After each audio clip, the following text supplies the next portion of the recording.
Amis forgeurs de tout horizon et de tout poil, bonjour et bienvenue dans cette nouvelle vidéo de Type qui Forge sur la chaîne YouTube de Sajou. Je suis Lilian et vous me connaissez peut-être plus sous le pseudo Alvad si vous suivez qui forge assidûment. Dans tous les cas, je vous souhaite la bienvenue sur cette nouvelle vidéo. Ça y est, Keyforge Ambre-Ciel est disponible en France.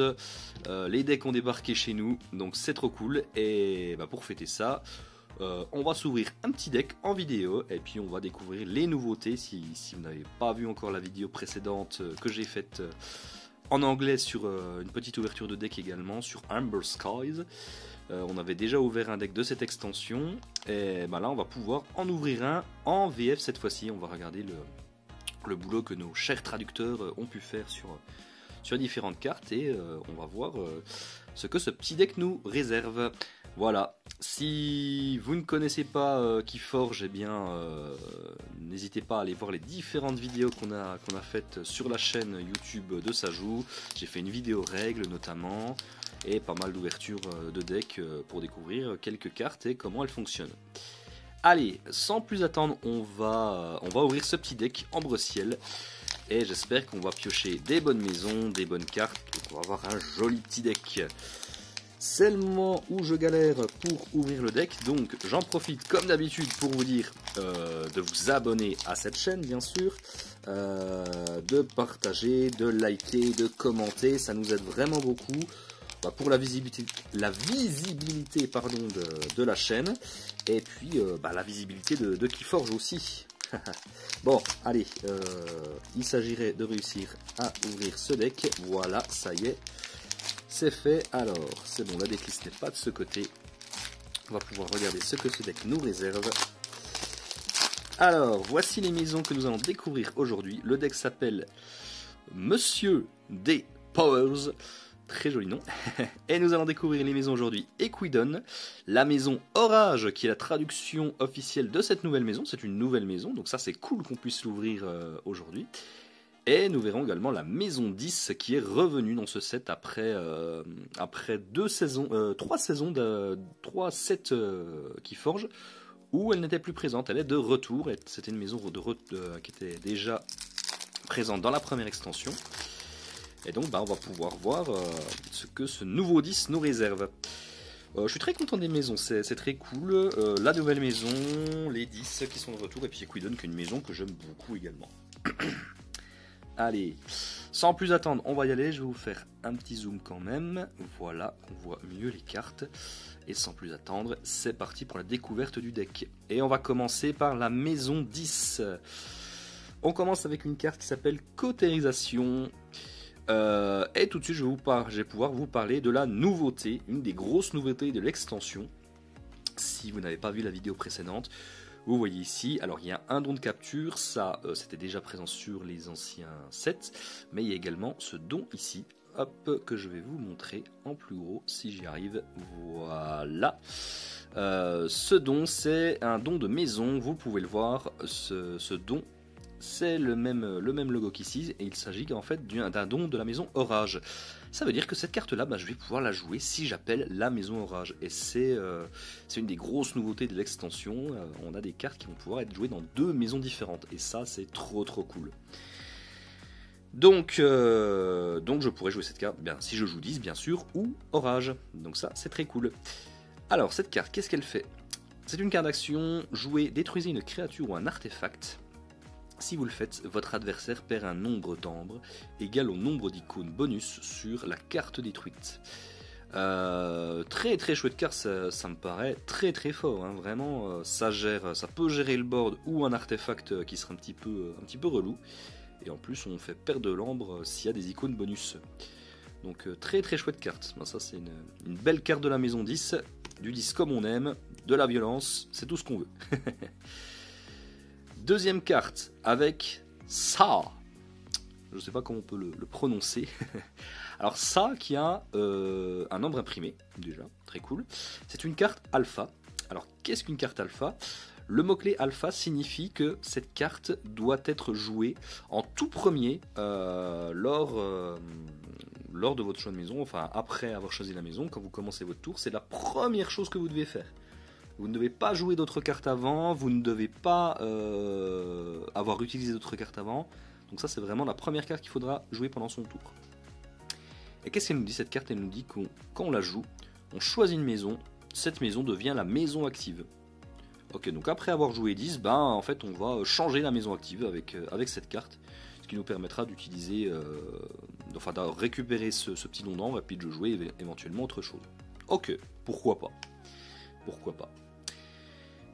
Carte suivante, Siphonner l'extase. Une nouvelle carte. Pour le moment, on n'a eu que des nouvelles cartes, donc pas d'anciennes cartes des anciens sets. On verra, peut-être que ça viendra. C'est une carte d'action qui va nous dire que quand on la joue, on va infliger, infliger un dégât à une créature ennemie pour chaque carte dans la main de votre adversaire. Ok, donc de base, ça sera peut-être 6 cartes, enfin 6 dégâts, parce qu'en général c'est plutôt 6 cartes, mais certains decks peuvent faire piocher beaucoup de cartes, donc ça peut punir les decks qui permettent de piocher énormément, d'avoir une grosse main de cartes, ça permettra de mettre beaucoup de dégâts. Ok, c'est rigolo comme effet, j'aime bien, j'aime beaucoup. Ensuite, voilà une ancienne carte, une réédition, Pingre, qui était déjà présent dans la toute première extension, donc ça c'est une carte old school. Pingre, un démon à 4 de puissance, et il a un effet très cool. Après le combat et après la moisson, ou après la moisson du moins, on va renvoyer un artefact ou une créature située sur un flanc dans la main de son propriétaire. Ok, très très sympa. Très très sympa, Pingre, c'est toujours une menace quand il arrive sur le board. Donc on aura envie de l'éliminer. Et ça c'est très chouette. Et on en aura un deuxième. C'est très sympa ça. Un deuxième, et en plus il a reçu un don d'ambre. Donc une autre carte qui lui a donné ce don d'ambre. Et donc on gagnera un ambre quand on le jouera. Ok, ça c'est chouette. C'est plutôt bien de l'avoir en 2 fois, je suis pas mécontent. Hop. Une nouvelle carte qui s'appelle Déter. Déter qui est à 3 de puissance. Et Déter nous dit quoi? C'est une créature, donc 3 de puissance. Et quand on la joue, chaque joueur va défausser au hasard un tiers des cartes de sa main, arrondi à l'inférieur. Ah ouais, donc c'est très très sympa parce que notre adversaire, si de manière classique il a 6 cartes en main, il va défausser 2 cartes. Nous, l'avantage qu'on va avoir, on va devoir défausser des cartes au hasard de notre main, mais on a la possibilité, bien sûr, comme c'est notre tour, de jouer des cartes avant. Donc on pourrait essayer de vider notre main avant de jouer cette carte, et donc de ne rien défausser, ou éventuellement défausser une carte qui ne nous sert pas à grand chose. Donc ouais, c'est violent, ça c'est typiquement une carte 10, c'est de la disruption, c'est-à-dire qu'on embête l'adversaire, on lui défausse des cartes au hasard. Une belle carte 10 ça, c'est très très fort, c'est très très violent comme carte. Carte suivante, un don d'ambre. Un don d'ambre, une carte qui a un ambre imprimé. Elle nous dit, elle a un effet joué, on détruit jusqu'à 2 créatures. Pour chaque créature détruite de la sorte, son contrôleur gagne un ambre. Ok, c'est très bien parce que ça a une double utilité, c'est-à-dire que on va pouvoir détruire bien sûr des créatures adverses qui seraient très gênantes. Par contre, on va faire gagner de l'ambre si on le fait. Mais on peut se détruire nos propres créatures pour gagner de l'ambre et puis rusher l'ambre entre guillemets. Donc potentiellement, c'est une carte qui peut nous faire gagner 3 ambres en une seule fois. Donc c'est très très fort. Très très fort. Carte très intéressante également. Hop, la suivante. Ça va bien aller avec cette carte-là. Farfadet Poussière. Ça, pareil, c'est une carte qui était déjà présente dans la première extension. Le Farfadet Poussière qui a 2 de puissance. Et quand il est détruit, on gagne 2 ambres. Donc ça plus ça, je vous laisse faire les calculs, mais ça fait énormément d'ambres d'un coup. Donc petite combo très très chouette. J'aime beaucoup. Le 10 c'est très sympa pour l'instant. Hop. Nouvelle carte, une carte d'action qui s'appelle Morphile. Un ambre imprimé. Et quand on va la jouer, on va infliger 2 dégâts à une créature.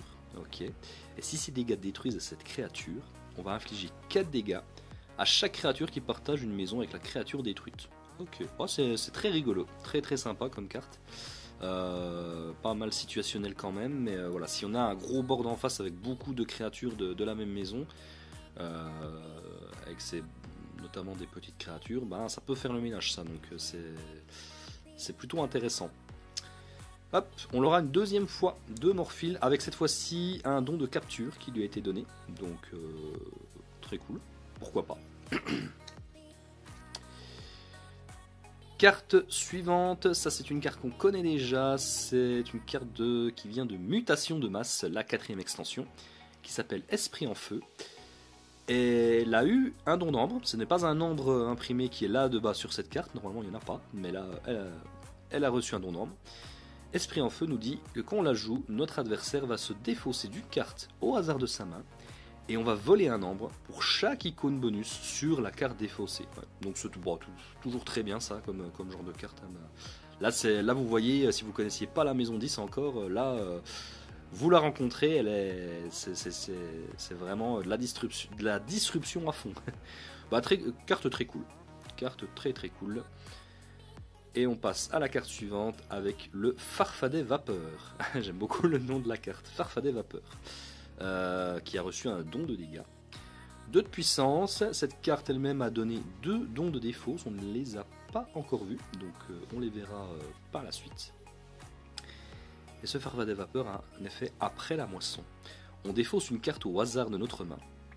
Et pendant le prochain tour de notre adversaire, il ne peut pas jouer de carte du même type que la carte défaussée. Oh, ça peut être très méchant ça.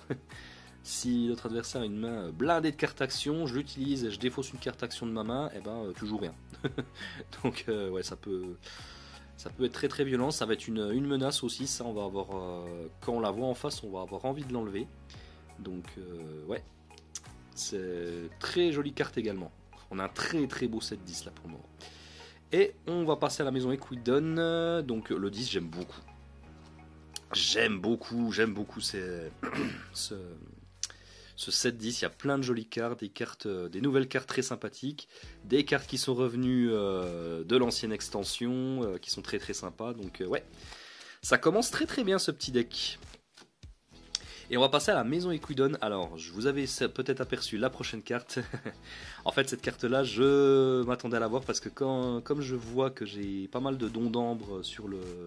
Enfin, j'ai eu déjà deux dons d'ambre sur la maison précédente. Je me dis, ah, c'est possible qu'elle y soit. Alors, qu'est-ce que c'est que cette carte? La relique maudite. C'est un artefact et regardez le nombre de dons que possède cette carte. Elle a donné 6 dons d'ambre au deck. Donc c'est énorme. Mais il y a une contrepartie, c'est qu'on ne peut pas jouer relique maudite et on ne peut pas la défausser de sa main, sauf via des effets de cartes.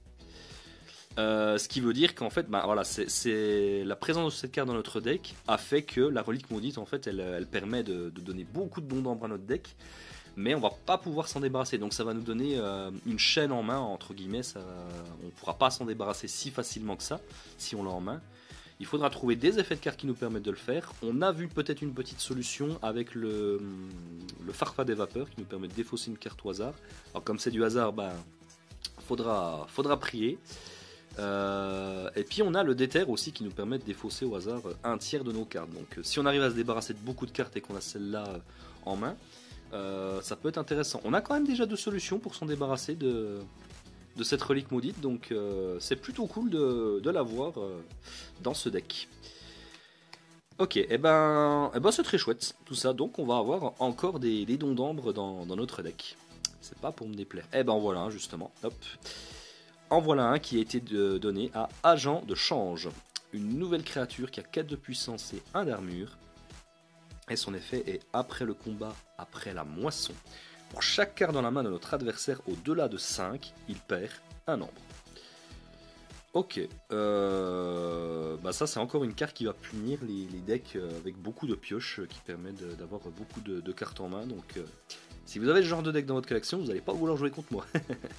Ok, en général ce sera 6 cartes, donc on pourra toujours faire perdre 1. Donc bon, un peu de contrôle d'ambre, ça se prend toujours.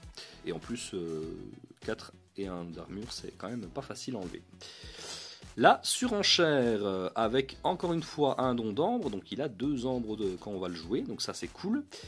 Et en plus, c'est une carte qui nous vient de l'extension Mistral Marchand, je crois, si je dis pas de bêtises, à vérifier, mais il me semble bien que c'est ça. Alors, surenchère, choisissez une carte dans la défausse de votre adversaire, et on vole un nombre d'ambres égal au nombre d'icônes bonus d'ambre sur cette carte et placez cette carte en dessous du deck de son propriétaire. Ok, bah typiquement, si notre adversaire a également une carte avec deux ombres imprimées dessus, bah on va choisir cette carte, on va lui remettre en dessous de son deck, mais par contre on va lui voler 2 ombres. Voilà pour le petit exemple. On pourra le faire avec un nom, ça marchera déjà très bien. Mais voilà, c'est une carte de contrôle d'ombre et c'est une carte très très chouette. Hop.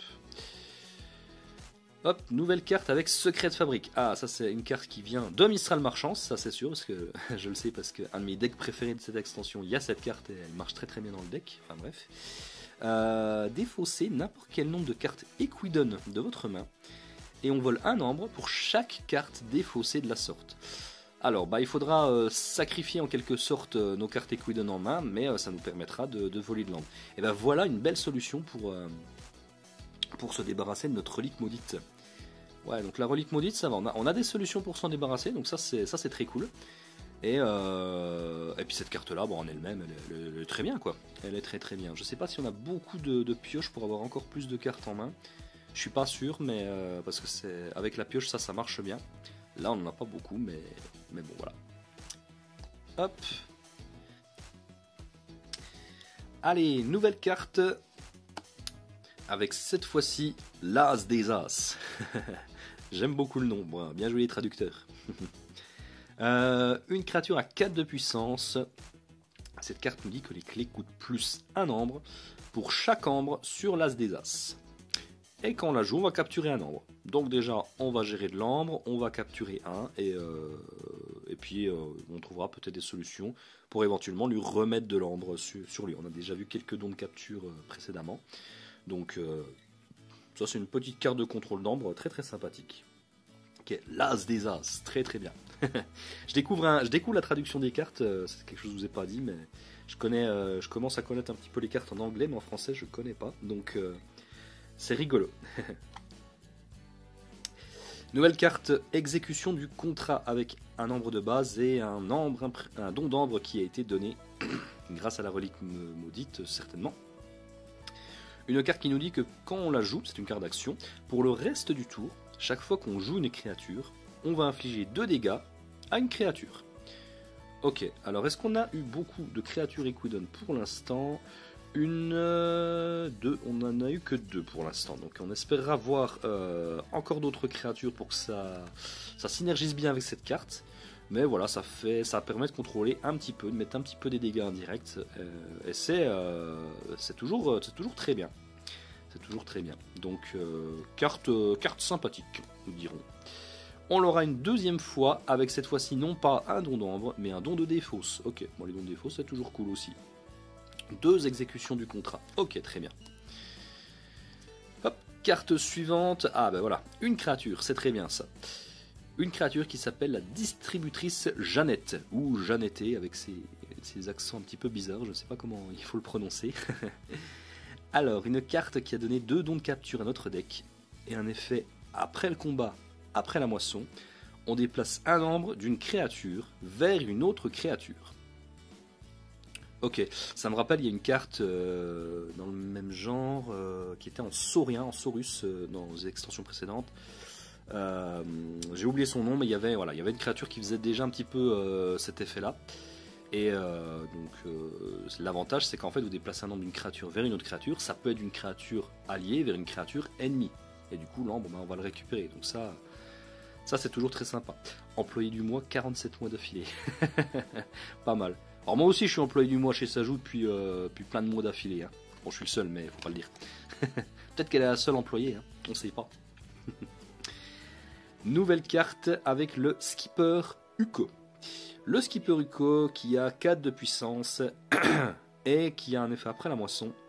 On capture un ambre et si on le fait, on exalte chaque créature ennemie située sur un flanc. Ouh, c'est violent, ouais. C'est violent, ouais. On gère de l'ambre et en plus on génère de l'ambre chez notre adversaire s'il y a des créatures en face. Donc oh, c'est fort. C'est fort. Ah ça c'est très très fort Skipper Uko. Ça, on veut bien l'en avoir. Hop. Eh ben, parfait. On en aura une deuxième. On en aura une deuxième. Et en vrai, le deck a l'air très très bon. J'ai pas beaucoup vu de mauvaises cartes hein, pour le moment. Toutes les cartes ont une utilité. Je vois des petites combos par-ci par-là. Vraiment, Une très très belle ouverture pour moi. Et en fait, je pense qu'il faut que je filme toutes mes ouvertures de deck parce qu'à chaque fois, je fais des super ouvertures quand je filme mes decks. Donc, je crois que je vais filmer tous mes decks. Vous allez en bouffer des ouvertures de deck. Alors, nouvelle carte avec le vendeur Yertula. 3 de puissance et un effet après la moisson. On peut détruire le vendeur Yertula. Et si on le fait, on prend le contrôle d'un artefact ennemi. Et tant qu'il est sous notre contrôle, il appartient à la maison Equidon. Ça permet de piquer un artefact adverse. Oh, c'est rigolo. Il faudra détruire le vendeur Yertula. Il faudra avoir la possibilité de l'utiliser parce qu'il faudra moissonner avec. 3 de puissance, c'est pas énorme non plus, donc c'est gérable. Donc, mais l'effet est marrant. Et en plus, ce qui est sympa, c'est que vous pouvez. Donc, on n'est pas obligé de le faire s'il n'y a pas d'artefact à aller chercher, tout simplement. Hop. Un deuxième avec un don d'ambre en plus. Que demande le peuple? Donc 2 menaces pour les artefacts ennemis. Donc intéressant, très intéressant. Hop, et après on va passer à la maison Orage, la nouvelle maison de l'extension. Ouais, très sympathique ce petit pot de Equidon. Les 2 exécutions du contrat qui vont bien marcher parce qu'on a pas mal de créatures, mine de rien. Il y a un peu de tout, il y a du contrôle d'ambre, ces 2 exécutions du contrat qui permettent de faire un petit peu de gestion, et puis cette relique maudite aussi qui est assez marrante dans le deck parce qu'il y a des solutions pour s'en débarrasser, donc ça c'est chouette. Ok, très bien, mesdames et messieurs, on passe à la dernière partie du deck avec la maison Orage, la nouvelle maison, Skyborn en anglais, et la traduction officielle c'est Orage, donc voici la nouvelle maison. Alors, la nouvelle maison qui nous dit, cette nouvelle carte, une carte d'amélioration qui s'appelle Adhésif Raffiné. Une carte rare qui nous dit que chaque fois qu'une carte devrait être défaussée de la main d'un joueur, révélez cette carte et placez-la face cachée sous cette créature à la place. Ok, donc si je comprends bien, on va jouer ça sur une créature, et à chaque fois que moi ou mon adversaire, on va se défausser d'une carte de sa main, ça va pas aller en défausse, mais ça va aller sous la créature en question. Et du coup, il faudra détruire la créature en question pour récupérer les cartes qui sont en dessous. Ok, je sais pas trop quoi en penser, c'est plutôt rigolo, l'effet est plutôt marrant. À voir en partie ce que ça peut donner. Là, j'ai pas trop d'avis sur cette carte, si ce n'est que j'ai envie de tester parce que ça a l'air rigolo quand même.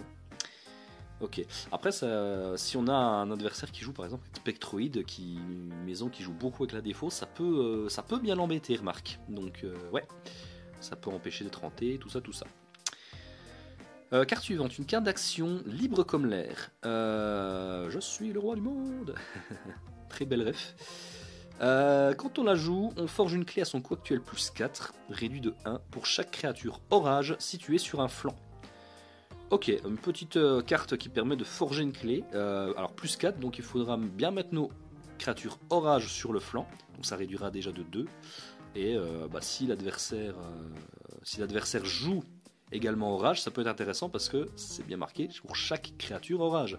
C'est pas spécifié allié ou ennemi. Donc voilà. Ce serait marrant qu'on ait des... Alors je sais pas si on l'aura, ce serait marrant d'avoir des effets qui permettent de donner des créatures à notre adversaire et puis on lui file des créatures orage. Ça pourrait être très très drôle. Je sais pas si on l'aura, je pense pas, mais bon, on verra. Carte suivante, Ciel Rouge. Carte d'action qui, quand on la joue, nous permet de déplacer une créature orage alliée sur un flanc de notre ligne de front et de la redresser. Et si une clé rouge est forgée, répétez l'effet précédent. Alors ça oui, c'est aussi une grosse nouveauté de l'extension. Alors c'est un peu l'identité de la maison Orage, c'est que ça va jouer beaucoup sur les couleurs de clés. Jusqu'à maintenant, dans Keyforge, vous aviez 3 clés à forger, la bleue, la rouge, la jaune. Peu importe la couleur que vous forgiez, ça n'avait pas beaucoup d'importance. Là, ça va avoir une importance, il faudra faire très attention. Alors pour le moment, j'ai testé un peu, j'oublie tout le temps. Donc c'est une catastrophe. Bon, quand ça fait depuis 2019 que tu joues et que tu t'en fous des couleurs des clés, c'est très dur. Je peux vous dire que c'est très dur de changer des habitudes. Enfin voilà, ça c'était pour la petite anecdote. J'aime beaucoup l'illustration. L'illustration est très très sympa. Hop, j'essaye de vous rapprocher, de vous faire la focale qui va bien. Voilà, l'illustration est superbe. Hop, donc voilà pour Ciel Rouge. Et puis l'effet, qu'est-ce qu'on en pense? Ça permet de redresser, donc ça, redresser, c'est toujours très très fort, donc c'est très bien. C'est très bien. Une nouvelle carte créature, la Rose de Sharon. Un vaisseau à 3 de puissance et 1 d'armure qui a déploiement. Alors déploiement, qu'est-ce que ça veut dire? Ça veut dire que je pourrais le jouer n'importe où dans ma ligne de front. Je ne suis pas obligé de le mettre sur un flanc comme ça doit être le cas normalement. Je pourrais le jouer entre deux créatures. Il est également insaisissable. Insaisissable, je rappelle, vous attaquez cette créature une première fois, aucun dégât ne sera infligé. Il faudra l'attaquer une deuxième fois pour commencer à entrer des dégâts. Et il a une action. On choisit un des voisins de la Rose de Sharon et on inflige à une créature ennemie un montant de dégâts égal à la puissance de ce voisin. Et si notre clé rouge est forgée, on répète l'effet précédent. Ok, alors il va falloir forger notre clé rouge avec ce deck. Quand je joue ce deck, je forge ma clé rouge. Alors, ça tombe bien parce que j'ai plutôt l'habitude de forger ma clé rouge en premier. Donc ça va pas trop me changer mes habitudes. Mais bon, faudra y penser quand même malgré tout. Ça va nous permettre de répéter les différents effets. Ok, la Rose de Sharon. Qu'est-ce qu'on en pense de cette carte? Ça peut gérer un petit peu un board un petit peu embêtant en face, donc ça peut être cool. On peut le faire 2 fois si notre clé rouge est forgée. Et ce sera sympa si on a des grosses créatures. Qu'est-ce qu'on a en puissance de créatures? Tiens, on va regarder un petit peu. J'ai pas l'impression qu'on a eu des gros tons. Là, ouais, 4 maximum en Equidon. 4 maximum. Ouais, on n'a pas des grosses créatures pour le moment. C'est 4 de puissance maximum, c'est assez faible. La présence sur le board va pas être énorme avec ce deck.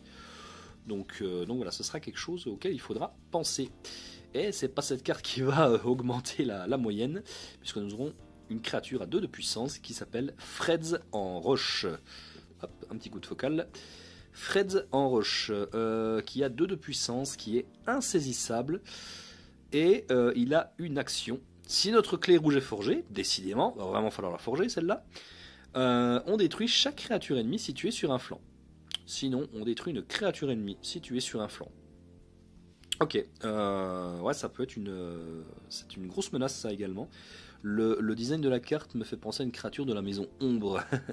Je trouve, alors Ombre, ça fait un moment qu'on l'a pas revue cette maison. Je crois qu'on la reverra dans la prochaine extension, si je dis pas de bêtises. Si vous ne connaissez pas cette maison, vous allez voir, elle est très très cool. Alors Freds en roche,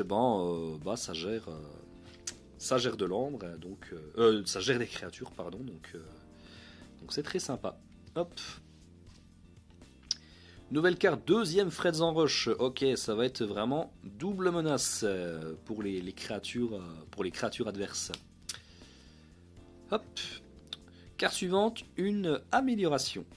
Élévateur qui donne un nombre qu'on la joue. Et cette créature gagne, qu'on la joue sur la créature en question. Après la moisson, on peut déplacer cette créature n'importe où dans notre ligne de front. Ok, bon, à voir en combo. Ça marchera bien avec notre petite libre comme l'air. Ça permet de déplacer une créature Skybound sur un flanc, par exemple. Donc c'est plutôt chouette. Il me disait de m'enraciner à la place, j'ai fait pousser mes ailes. Très joli flavor text encore une fois avec élévateur. Très très cool. Ok. Allez, carte suivante, deuxième élévateur. Ok, donc on pourra vraiment déplacer un petit peu nos créatures comme on veut. Et ensuite nous aurons pour la prochaine carte Bosco Kryn. Alors Bosco Kryn, c'est cette carte-là qui a donné le don orage à la carte qu'on a vue au début. Donc la présence de cette carte fait que une carte est devenue orage. Et un effet de décharge, c'est-à-dire que l'effet de décharge, c'est quand je vais défausser cette carte de ma main, je vais activer l'effet de décharge. Et quand on la décharge, on déplace une créature sur un flanc de la ligne de front de son contrôleur. Alors ce qui est sympa, c'est que c'est une créature, ça peut être chez notre adversaire. Donc on a vu qu'il y avait quelques effets qui permettaient de jouer avec les effets des flancs, notamment le fait de détruire des créatures avec Freds en roche. Il y a des combos sympas dans ce pot d'orage également. Franchement, il y a des combos vraiment sympas. Je suis très très content de ce deck, vraiment, je sais pas ce que vous en pensez, mais très très content de cette ouverture. Ensuite, nous avons Bux Bastian. Bux Bastian qui a récupéré un don d'ambre et un don de défausse. Lui-même a donné à notre deck un don dégâts et un don d'ambre. Et il a également un effet de décharge qui permet d'exalter une créature ennemie située sur un flanc. Fais de ta vie un rêve est un rêve, une réalité. Je crois que ça a une ref cette phrase, je ne saurais plus dire laquelle, mais il me semble qu'il y a une ref à trouver. On arrive gentiment à la fin du deck, il nous reste 2 cartes à découvrir. Hop, prochaine carte qui s'appelle Bon Port. Bon Port qui nous dit que si notre clé jaune est forgée, cette fois-ci, là ce sera la jaune, une créature alliée capture 2 ombres. Et si la clé jaune de notre adversaire est forgée, on vole un ombre. Alors notre adversaire ne faudra surtout pas qu'il forge la clé jaune, mais il faudra bien qu'il y pense s'il voit cette carte dans notre deck. Puis nous, alors je pense qu'il faudra quand même forger la clé rouge en priorité parce qu'on a vu pas mal d'effets avec la clé rouge. Mais en deuxième, si on peut forger la clé jaune, c'est pas négligeable également. Hop. Et enfin, la dernière carte du deck avec Saboteur Inventif. Saboteur Inventif qui est insaisissable, 2 de puissance. Et après la moisson, si notre clé rouge est forgée, on détruit une créature ennemie. Si notre clé jaune est forgée, on détruit un artefact ennemi. Et si notre clé bleue est forgée, on détruit une amélioration ennemie. Ok, donc elle a un effet moisson qui s'adaptera suivant les clés qu'on a forgées. Ah, c'est très rigolo comme petit effet, ça, j'aime bien. J'aime bien Saboteur Inventif. Ok, très bien. Eh bien les amis, nous voici à la fin du deck avec Monsieur des Powers. Un deck très très cool. Moi je suis vraiment très content de cette ouverture. Il y a plein de petites combos qui ont l'air très très sympas. Moi j'ai très hâte de l'essayer ce petit deck. Les traductions, on les découvre, il y a des trucs vraiment très très chouettes. Là on a vu des petites combos sympas en orage, le Equidon aussi. Le 10 est assez incroyable également, je trouve. Pas mal de choses très sympas. Donc ouais, très hâte de l'essayer ce petit deck. Donc voilà, les amis, j'espère que cette petite ouverture vous a plu. Pour toujours plus de Keyforge, n'hésitez pas à crier Keyforge dans les commentaires de cette vidéo. Moi je vous dis à très bientôt. Je vous fais des bisous, forgez bien, forgez beaucoup. Et à bientôt chez Sajou.